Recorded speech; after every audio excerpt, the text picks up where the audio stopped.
Hello, everyone. This is the May presentation of the Friends of History First Wednesday Lecture Series. I am Ben Woodbury with the Friends of History, and will be your host today. Let me start with a few administrative details before today's presentation. As a reminder, all recent, past, and future First Wednesday online lectures are now, or will be, available on our new Friends of History webpage, which is provided below. Just click on the lecture series link at the top of the homepage.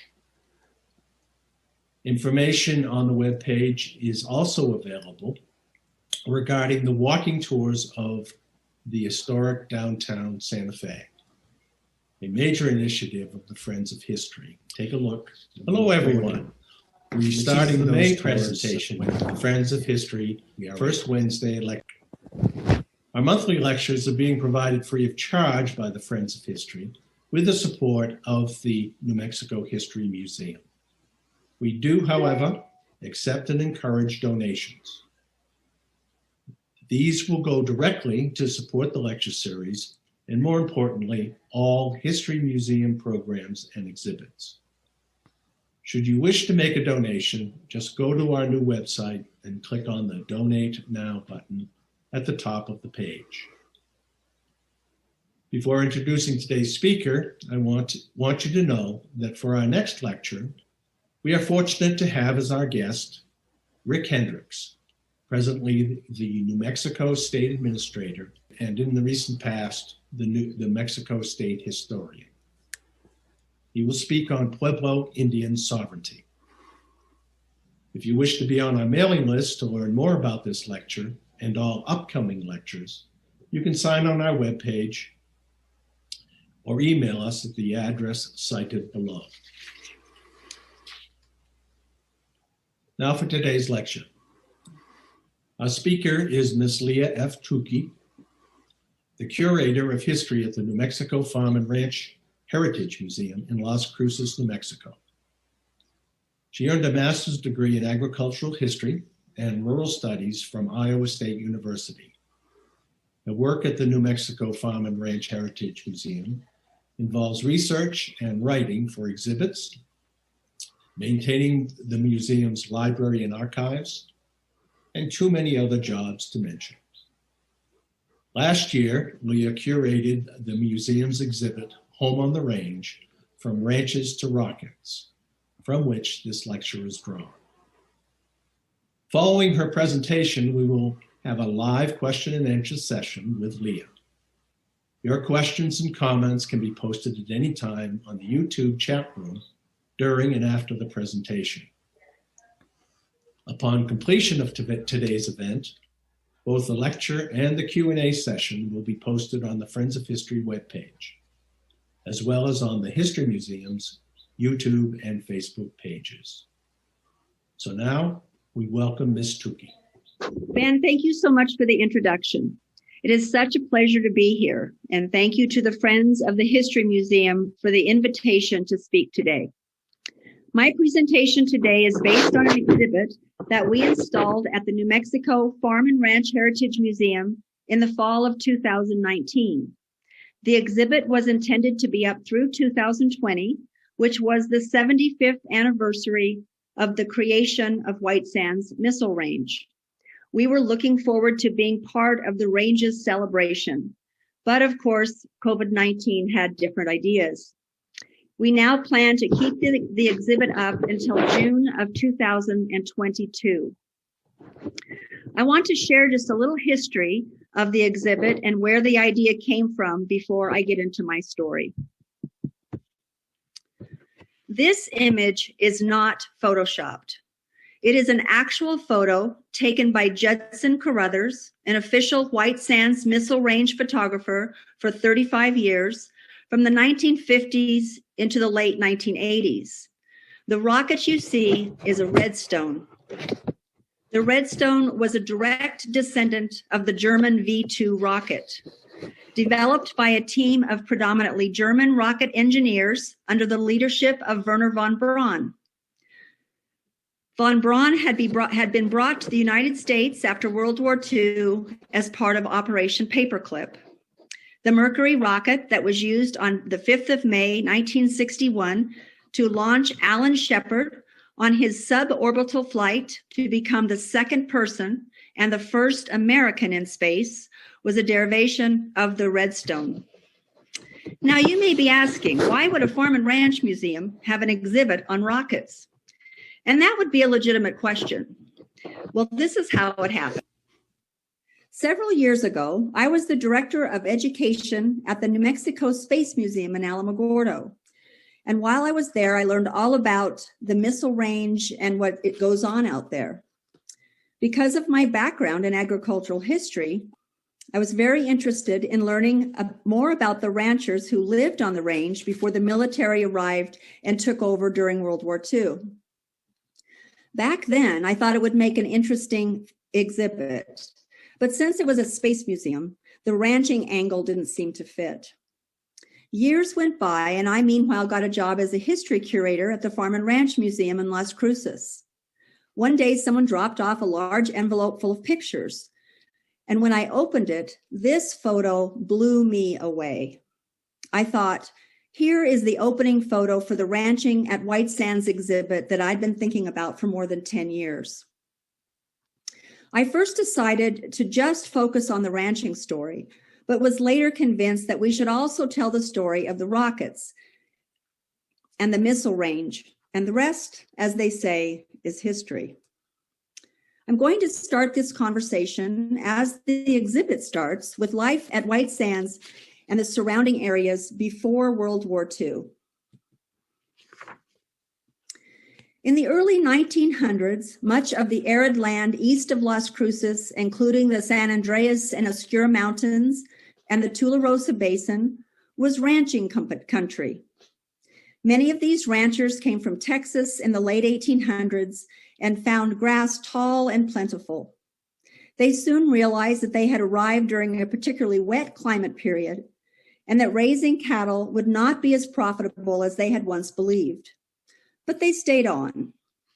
By 1940, the typical ranch in the area was composed of small pieces of privately owned land, supplemented by large parcels of federal and state land, which the ranchers leased for grazing purposes. Life on the range was filled with opportunities, challenges, hardships, and rewards. In 1942, the lives of these hardy ranchers dramatically changed. So what did it take to be a rancher in southern New Mexico? Well, to be a successful rancher, you had to be self-sufficient. No matter where your land was, it was a long way from town and a hard road to get there. A rancher needed to be able to repair windmills, build fence, cut lumber, dig water wells, and create water distribution systems. Blacksmithing and mechanical skills were necessary in order to keep the equipment in good working order. Ranchers also needed to protect their livestock from wild animals that lived in the harsh deserts and mountain landscapes. A rancher had to be handy with a gun and able to set a trap to catch predators common to the area, like black bear, wildcat, wolf, and coyote. There is literally a sea of water under the Tularosa Basin, but because it is heavily laden with minerals and usually measures out to be saltier than ocean water, the ranchers who lived in the flats of the basin could not use the water they pumped from the ground. By the time local ranchers realized there was not enough surface water to maintain grass for their cattle, and in many cases for their livestock, it was too late. They had settled in, brought family members west, built homes, and made homesteads. The most common tactic of obtaining water for those who lived in the mountains and at higher elevations was to hand dig or drill wells, and to use windmills to pump the water out of the ground. Some ranchers were lucky enough to have natural springs that fed the ranch and made it possible to raise cattle. Many ranchers dug and lined pools at the water source to collect as much water as possible for their animals to drink. Most families on the range raised cattle or goats. Ranchers who owned land on the flats and who had reliable sources of water could raise cattle. However, the carrying capacity could be as low as 7 or 8 head per section, and a section is about 640 acres. The ranchers who lived in the mountains surrounding the Tularosa Basin were more likely to raise goats that ate less than cows and were more suited to the rough terrain. While at the end of the 19th century, many ranchers had been raising sheep, by the 1930s, much of the grasses had disappeared from the landscape and goats were better able to survive on prolific shrubs. 2 big challenges faced ranchers when it came to feeding their families. It was a long way to town to purchase groceries, and there was no practical way to refrigerate food. Ranch families dealt with both of these problems by purchasing large quantities of dry and canned goods. Many families planted orchards and grew their own fruit. They also had gardens and canned the produce that they raised.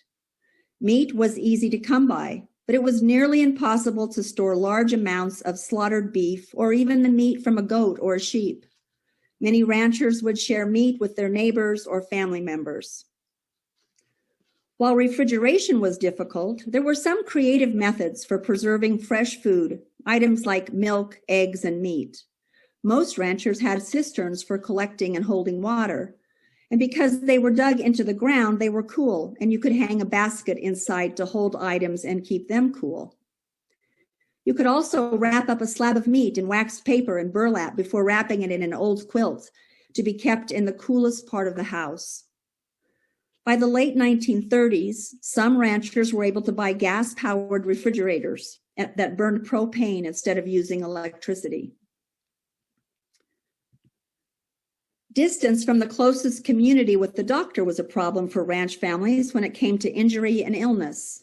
Accidents, snake bites, pregnancy and childbirth, and diseases of old age were very common.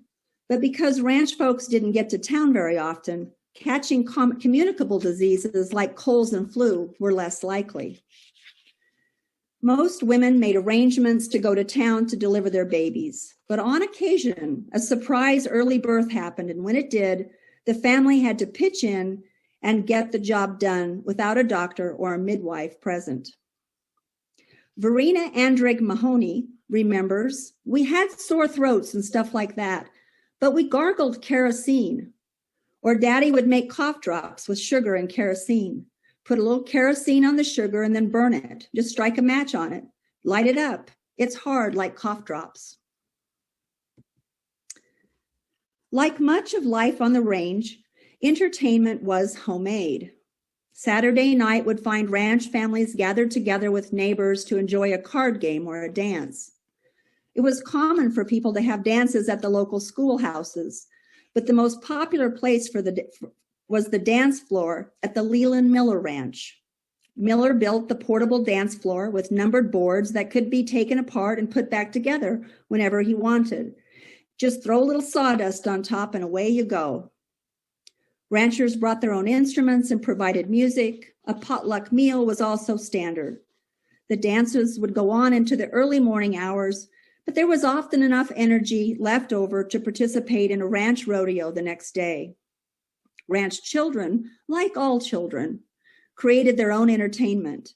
When they weren't busy tending to livestock, working in the garden, or doing schoolwork, ranch kids enjoyed riding horses, outdoor games. The large holding tank at the Lucero Ranch was a popular place to swim, and some kids remember ice skating on the water tank during a particularly cold winter. Children's education was another challenge that ranchers faced head-on. There were several different options. Some youngsters went to school in small communities like Cutter and Ingle on the west side of the range, Bingham on the north, or Oscuro and Bryce on the east. In order to get to these schools, they rode a horse, walked, or were delivered by car or bus. And there's a photo of a school bus from the area. Other families could afford to keep a second home in larger towns like Alamogordo, Tularosa, Las Cruces, or Socorro. with children attending the local schools. Other children enrolled in boarding schools like the Loreto Academy in Las Cruces. Some families built their own neighborhood schools like the one at Bear Den Canyon that was just a few miles from the Henderson and Wood ranches. The Cox family at the San Augustine Ranch hired a tutor and had a classroom in their home. Ranch houses came in all shapes and sizes and were made from a wide variety of materials. As one might expect in New Mexico, many houses were built of adobe bricks. It was a building material that you could make yourself on site. Normally, the adobe bricks were covered with stucco to protect them from the erosion by wind and occasional rain. Another abundant building material, especially in the mountains, was stone. Mortar or mud was used to fill and seal the gaps between the stones and bind them together. Due to the absence of large trees in the area, there were very few log cabins. The other building style used by ranchers was wood framing, usually covered with board and batten. Because board and batten are not airtight, the families who lived in these homes covered the interior walls with layers of linoleum, cardboard, or newspapers. As I said earlier, life for the ranchers and their families on the range was filled with opportunities, challenges, hardships, and rewards. But in 1941, an event that took place thousands of miles away brought ranch life as they knew it to an end. Yesterday, December 7th, 1941, a date that will live in infamy, the United States of America was suddenly and deliberately attacked by naval and air forces of the Empire of Japan. This is a famous declaration given by President Franklin Delano Roosevelt on the day after the bombing of Pearl Harbor, and it announces the event that would change the lives of the ranchers at White Sands forever. In early 1941, with war raging in Europe, U.S. officials looked at the Tularosa Basin as a possible training site and bombing range for Britain's Royal Air Force. The bombing of Pearl Harbor changed these plans, and on January 20th, 1942, an executive order establishing a training range for U.S. crews at the Tularosa Basin. Called the Alamogordo Bombing Range, it was just one of dozens scattered across the Southwest. New Mexico alone hosted 13 bombing and gunnery ranges and 8 air bases during the war. Army Corps of Engineer representatives visited to survey the ranches and tell the owners that they had to move out. They carried lease agreements stating that the land would be needed until the end of the war, and owners would receive annual payments based on the size of their ranch units. Ranchers were told they needed to remove their livestock, as they would not be allowed back to their lands until the end of the war. Ranch families performed their patriotic duties and complied with the orders. Some were only given a few weeks to leave. Because the United States was not well prepared for the war, the Army wanted ranchers out as soon as possible, so the training of the millions of men needed for the conflict could begin. Unfortunately, their methods of removal were often rushed and harsh. To this day, many of the families affected portray Army management as heartless and cruel. Many of the families had spent decades living and working these ranches through good times and bad. They were proud and self-reliant. None were rich, so they had very few resources for moving thousands of goats and cattle and no place to move them. The Army didn't provide any financial assistance for the moves and didn't make any lease payments until after the first year. With so many animals suddenly for sale, there was a glut on the market, and ranchers were forced to sell their livestock at rock-bottom prices. The forced relocation and future actions of the military left them angry and led to years of resentment. With the war and all its anguish, there was no reason for the ranchers to be treated in the rude and dictatorial manner by these employees of the government, remembers Alice Lee Cox. My story now moves from life on ranches to life on the Missile Range. And where do we start this story? Well, I think we have to start with the proverbial elephant in the room. In 1942, in response to reports from European scientists that the Germans might be building an atomic bomb, President Roosevelt authorized the formation of the Manhattan Project. The atomic age began on July 16, 1945, at Trinity Site. Trinity Site is one of the most historically significant places on the planet. It plays a role in our story because ranches belonging to brothers George, Dave, and Ross Mcdonald were used for the test site, base camp, and ground zero. Scientists at Los Alamos, New Mexico, the scientific center for building the atomic bomb, came up with two bomb designs. One used uranium-235 and was relatively simple. It was used to destroy Hiroshima, Japan on August 6, 1945. The second design used 13.5 pounds of plutonium at its core and was more efficient and sophisticated. It was tested at Trinity Site and was dropped on Nagasaki, Japan on August 9, 1945. The question many people ask is, why did the government choose White Sands to test the atomic bomb?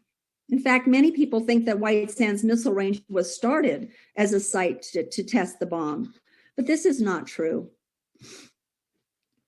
For the testing of the plutonium bomb, security and secrecy were of utmost importance. Los Alamos scientists looked at 8 different sites and chose the secluded desert of southern New Mexico at the north end of the remote Alamogordo bombing range. In the fall of 1944, soldiers started arriving at Trinity Site, an 18 by 24 mile area, to prepare for the test. Base camp, where the soldiers lived, was located at the Dave and Ross Mcdonald Ranch. The George McDonald Ranch house was used as an assembly site for the bomb's plutonium core.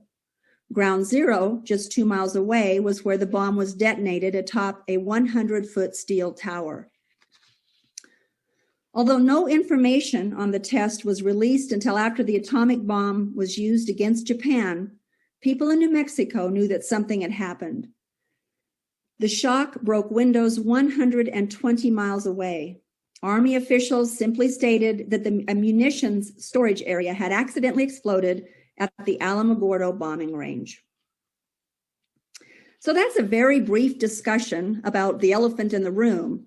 Now let's talk for a minute about the first rocket that was tested at White Sands. The first rocket launched at White Sands Proving Ground was the WAC Corporal. WAC stands for Without Attitude Control.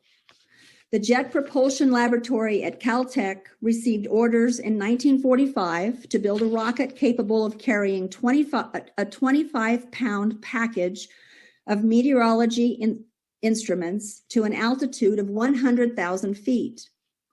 They built the WAC Corporal and sent it to White Sands to be tested.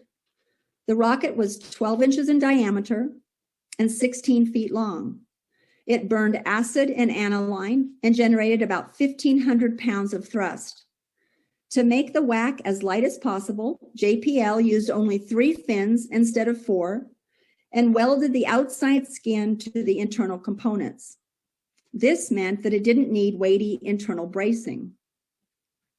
Even with these modifications, the rocket was underpowered. So engineers added the tiny TIM rocket motor as a booster. This motor burned less than a second and produced 50,000 pounds of thrust.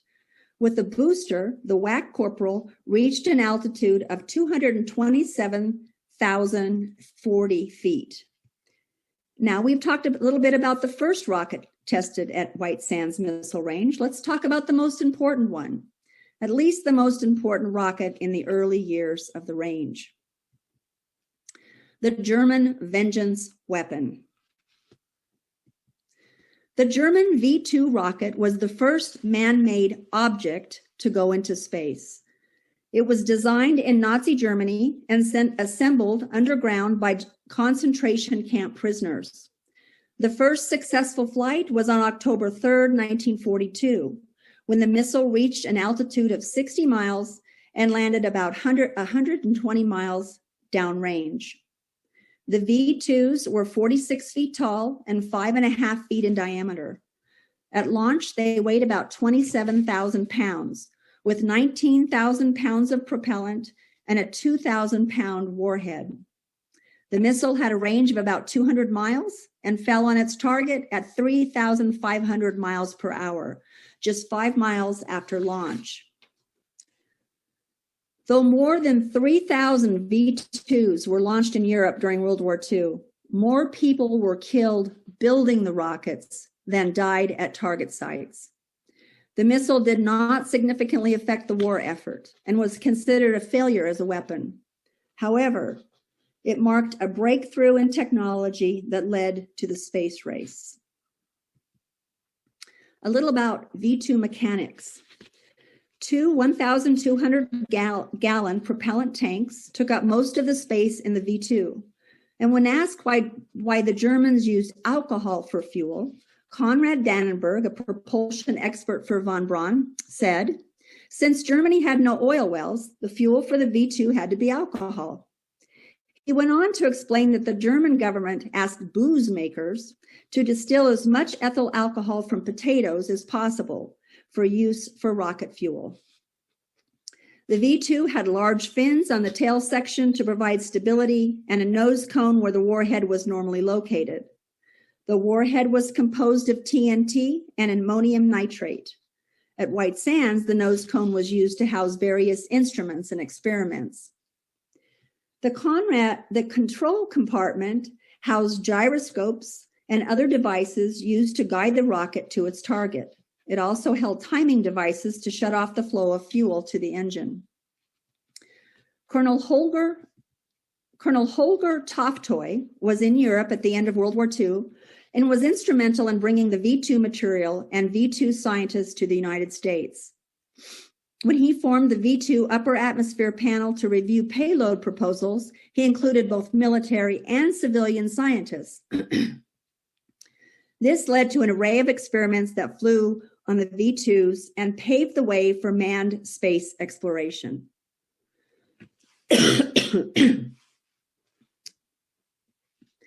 Many scientific experiments were conducted using the V-2. National Geographic magazine flew a camera on board and took look-down pictures of the Earth. The photos showed the curvature of the Earth, and meteorologists recognized that looking at weather from above the clouds had a great advantage. Other experiments measured cosmic radiation and the effects of weightlessness.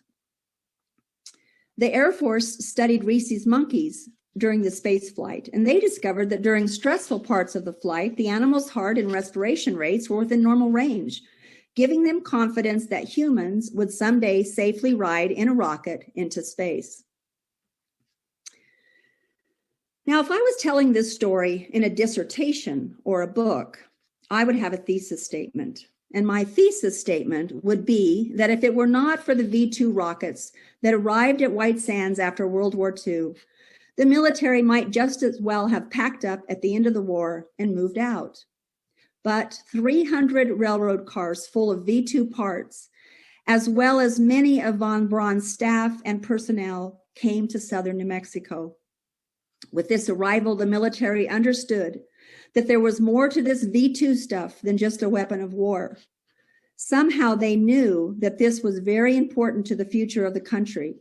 And like the ranchers who arrived from Texas in the late 1800s before them, they stayed on.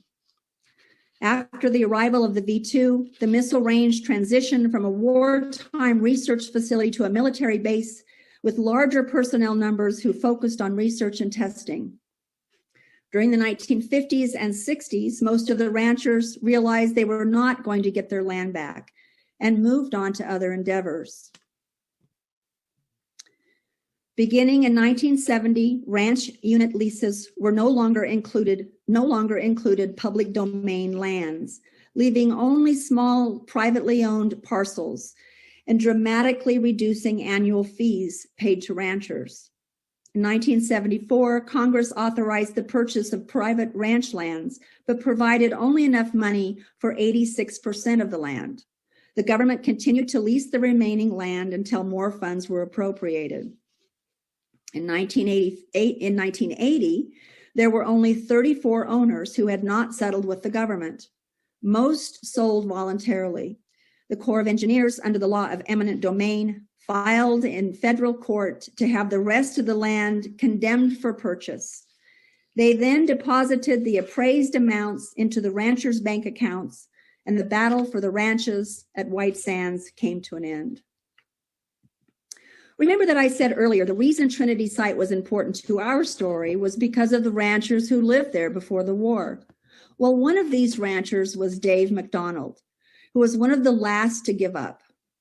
Prior to World War II, David Mcdonald and his brother Ross owned 640 acres of private land and leased more than 22,000 acres.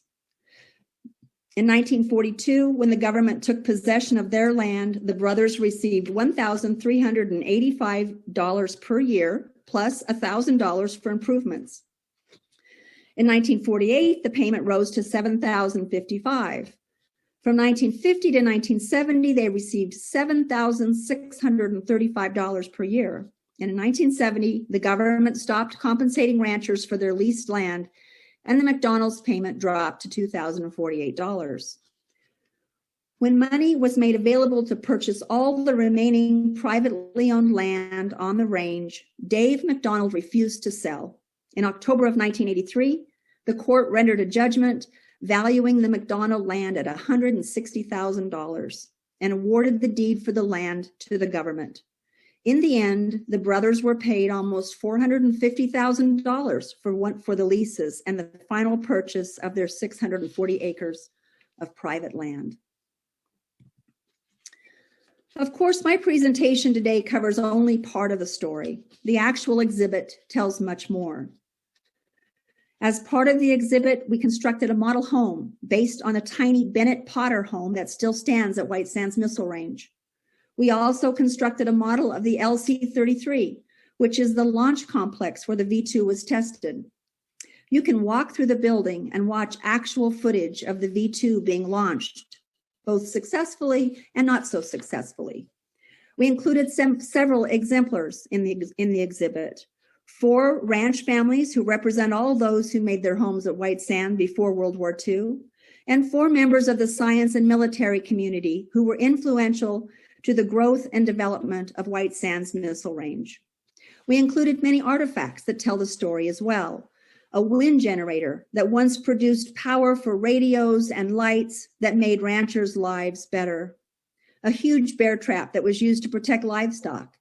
And 2 kid goat sheds, one which was repurposed by clever ranchers from a military tent cap. On the rocket side of the exhibit, we have pieces of trinitite produced from the explosion of the atomic bomb. We have several items that were brought to the US from Germany with the V-2 rockets, including a rocket engine, film readers, and a cinetheodolite camera. We also included a wall with artifacts and images that tell the story of modern day life at White Sands Missile Range. Definitely worth a trip to the museum. As I mentioned earlier, the exhibit will be on display until June of 2022, and we hope you will come to Las Cruces to see it. So what about the images? The images that you have seen in this presentation are just a few of the hundreds of amazing photographs we used in this exhibit. The ranching images in the presentation are the property of the New Mexico Farm and Ranch Heritage Museum, and the rocket images are used with permission from the New Mexico Museum of Space History. Well, I thank you again for the opportunity to speak today.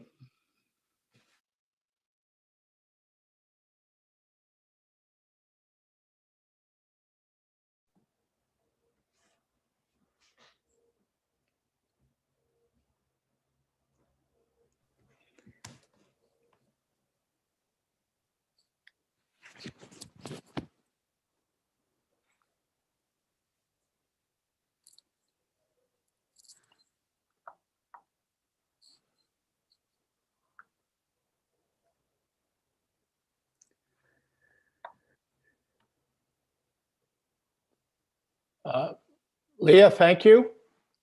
Thank you. We really appreciate that. Sorry, I had a small technical glitch here, but really just a really fine presentation. I'm struck by the empathy you have with the farming and ranching community and the turmoil that grew out of that transfer.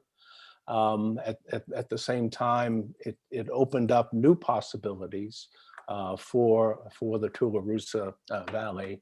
And I understand at one point there were as many as 12,000 people working down there at White Sands. So, but quite transformational with both the pros and cons associated with that. I really was also struck by the photo record that you have there, and you were able to take advantage of, both for the ranching community and also for what White Sands was contributed to you. Is there more of a story behind how some of these photos came into the possession of the museum? Well, the ranching photos were all collected, and of course, my memory is not going to help me here with the name of the organization, but I can get that to you, as I always say. That's fine.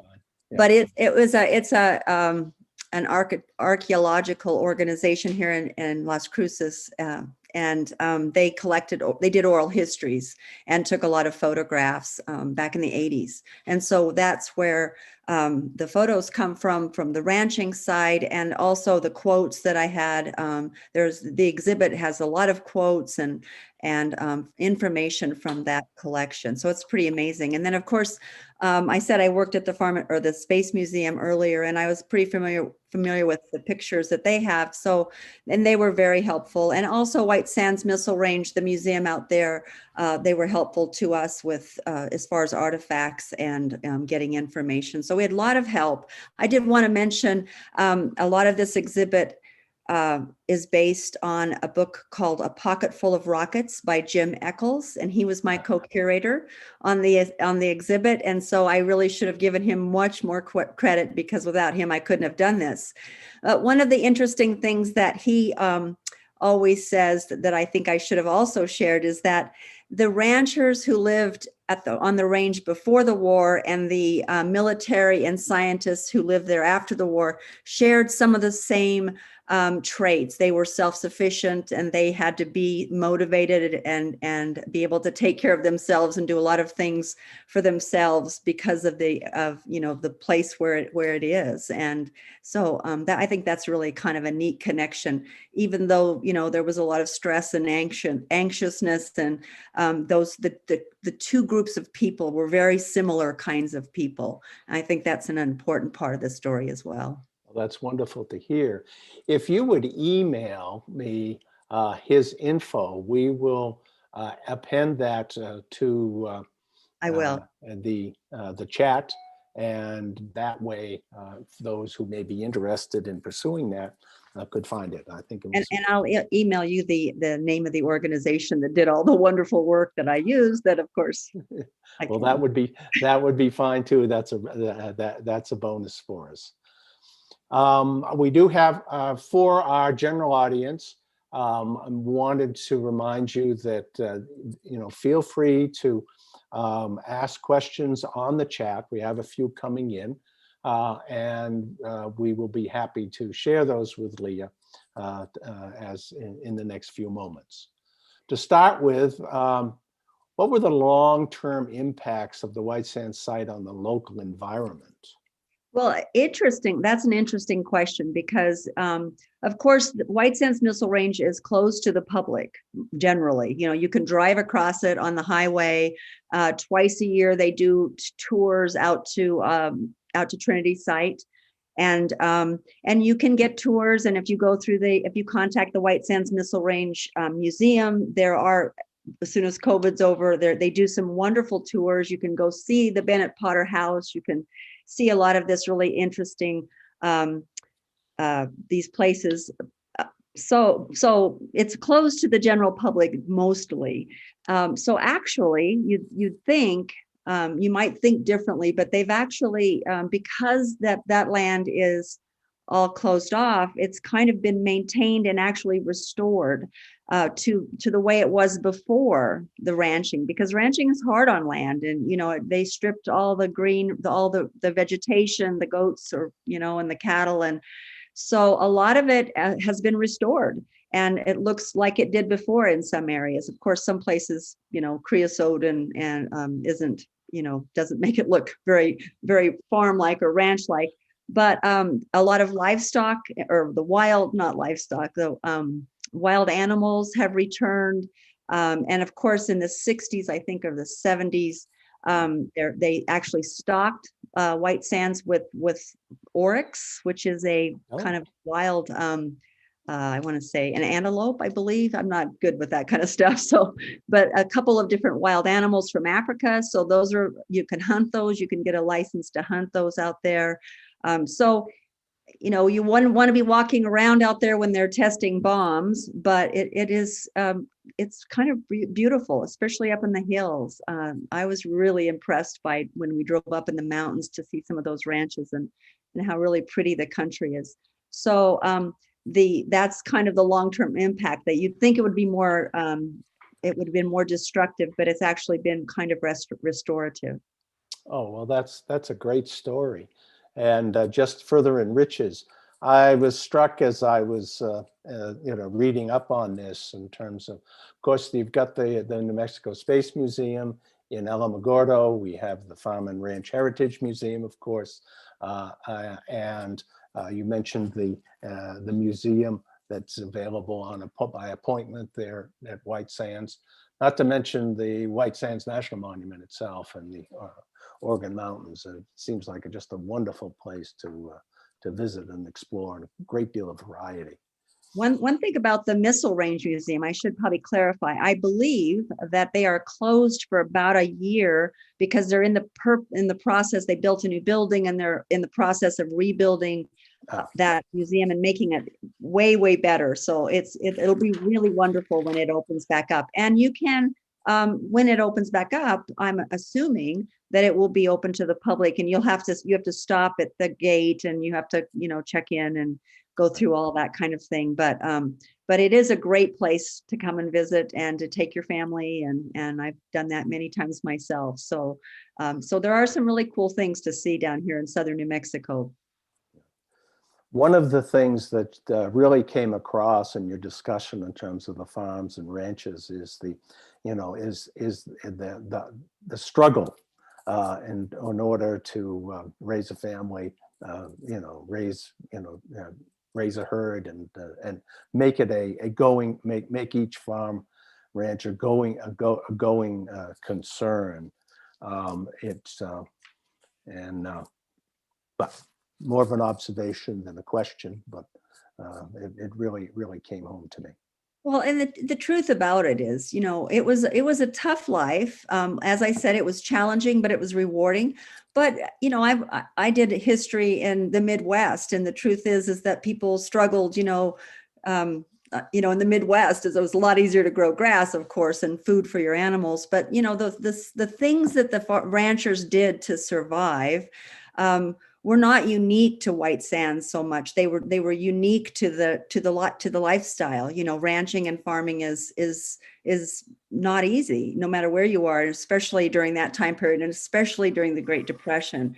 Their lives were very much like a life of a rancher or a farmer, maybe in Kansas somewhere.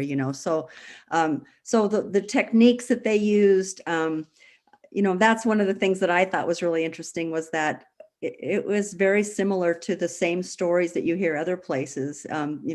Obviously water was a bigger issue for them, but those kind of people are just tough, and they work hard, and they just, they want to do the best for their families, like we all do. Yes, indeed. I wanted to mention to folks that if they were interested in learning a bit more, I know that there are video presentations on the webpage, both at your normal web page, but also on Facebook with links to the YouTube presentations, which further enrich the discussion that you've had. I was particularly struck by the individual stories you used to tell the story in terms of capturing that. So please go ahead. We did. We chose 4 different families that lived out at White Sands. The Luceros and the Lucero brothers, if you know anything about the history of Las Cruces, were famous. Las Cruces, they were deputy sheriffs, and they were very good at bringing water. We sort of focused on families that did really well at a particular aspect, like providing food, providing water for their livestock. We talked about the Cox family who actually survived. They actually kept part of their land, and why they were able to do that. And then on the military side, we also chose 4 different individuals. One of them being Werner von Braun, to focus on, that was important to that side. So I think we tried to tell the story as completely as possible. Yeah, and now that we're beginning to open up, in response after COVID, we're having the exhibit extended into June of 2022 provides an opportunity for those who wish to see that. And actually, it's July of 2022. Oh, July. Okay. So, July. so that is actually a little longer, but wonderful on that. So this will be an opportunity now if you have any last minute comments, and then we'll begin to sign off. Well, I just thank you so much for the opportunity to speak and to share this story. I think it's a really important story for New Mexico history. And so I just appreciate it. Good. Well, we very much appreciate you giving us the time and attention. For our audience, of course, this lecture, as well as all of the Friends of History online lectures, are available on Facebook and YouTube and the New Mexico History Museum webpage, along with the Friends of History webpage, where we maintain a catalog of those presentations. So we thank everyone for their participation, especially to Leah, and we will look forward to talking with you all in the future. Thank you.